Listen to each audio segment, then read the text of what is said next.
ঘটনা নয়, এ ধরনের ঘটনা আমরা দেখেছি গত বছর। খেয়াল আছে আপনাদের কি জানি না, বারুইপুর পুলিশ ডিস্ট্রিক্টের আন্ডারে এক সপ্তাহের আশপাশে 4 জনকে এই ধরনের, কেউ কাস্টাডিতে মারা গিয়েছে, কেউ আপনার হসপিটালে পুলিশের আন্ডারে থেকে হসপিটালে মারা গিয়েছে। এই ধরনের ঘটনা ঘটেছিল।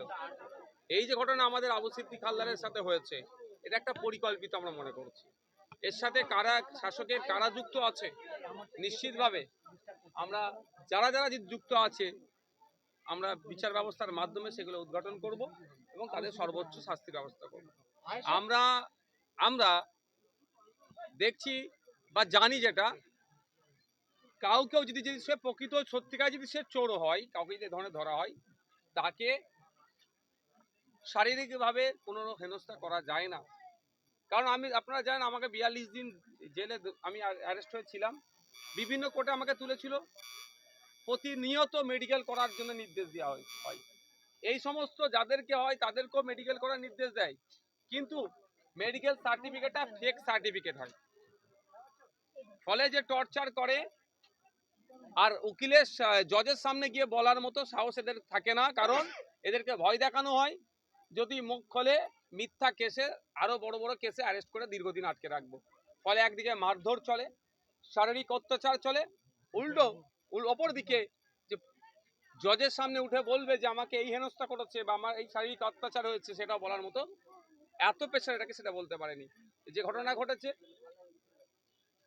এই সর্বোপরি একজন এই পরিবারের একজনই যে ছিল, যে হচ্ছে যার মাধ্যমে পরিবারের সংসারটা চলছে, এদের সংসারটা চলতো যে আর্নিং এর ফলে, তাকে আজকে পরিকল্পিতভাবে হত্যা করা হলো। যে ওখানকারের যে এসআই কি নাম আছে, রাজদীপ সরকার, যে মূল যতটুকু খবর পাচ্ছি মূল কালপিট, আমরা জানিয়েছি প্রশাসনকে। আমরা তার পরিবারের পক্ষ থেকে নিয়ে যাওয়া হয়েছিল থানাতে, অভিযোগ দায়ের করেছি। দেখবো আমরা কটা দিন আর অপেক্ষা করব।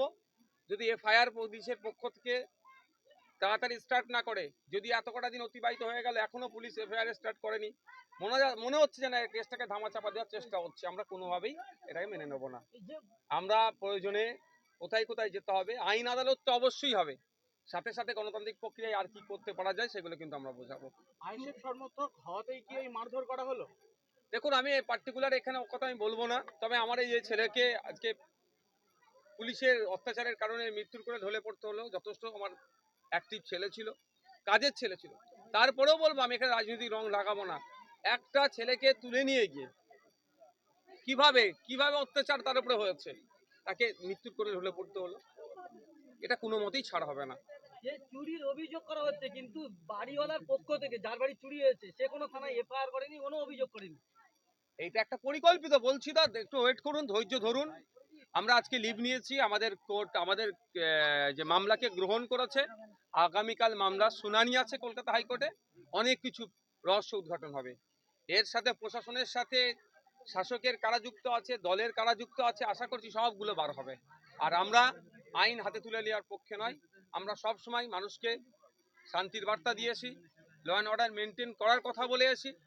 তো এই আজকের দিনে দাঁড়িয়েও বলবো, আমরা প্রশাসনের প্রতি আমরা আস্থা রাখি। প্রশাসনের যারাই অন্যায় করছে তারা শাস্তি পাবে প্রশাসনের দ্বারাতেই, কোর্টের মাধ্যমে, সেটা আমরা আশা করছি। অবশ্যই আমরা তো 4টে ডিমান্ড রেখে এসেছি। প্রথম কথা, যারা এই অন্যায় করেছে তাদেরকে গ্রেফতার করতে হবে। শুনছি তার ছেলের বাপের কাছ থেকে নাকি 1,75,000 টাকাও নিয়েছে, সেটা ফেরত দিতে হবে। সাথে সাথে যে পরিবারের ওই একজন ছিল, যে আপনার রুজি রুটি ছাড়া কেউ ছিল না, রুজি রুটি ছাড়া কেউ ইনকামের জায়গা নাই, পর্যাপ্ত পরিমাণে ক্ষতিপূরণ, এবং তার স্ত্রী আছে, তার একটা চাকরি, সরকারি চাকরির ডিমান্ড আমরা করে এসেছি।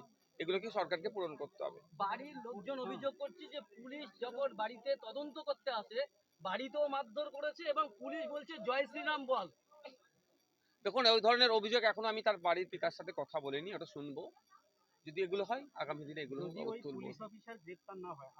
দেখুন, বুঝতে পারবেন আজকে তো কিছুই হয়নি, আজকে এসেছি জানাজাতে আমরা সামিল হতে। আমাদের সিনিয়র, আমাদের রাজ্যের একজন বয়োজ্যেষ্ঠ রাজনীতিবিদ আমাদের সামনে আছে, দেখতে পাচ্ছেন। আমরা আজকে এসেছি শুধুমাত্র অভিযোগ দায়ের হয়েছে, ফিজিক্যালি হয়েছে, আগের দিনে আমরা বাই মেলে করেছিল, ফিজিক্যালি দিয়েছে, রিসিভ নিয়েছে। আমরা অপেক্ষা করছি এফআইআর কখন স্টার্ট করে এবং তাদের বিরুদ্ধে কি ব্যবস্থা নেয় সেটার জন্য আমরা এই গৌতম দা আসো আসো আসো ধোপট নিতেই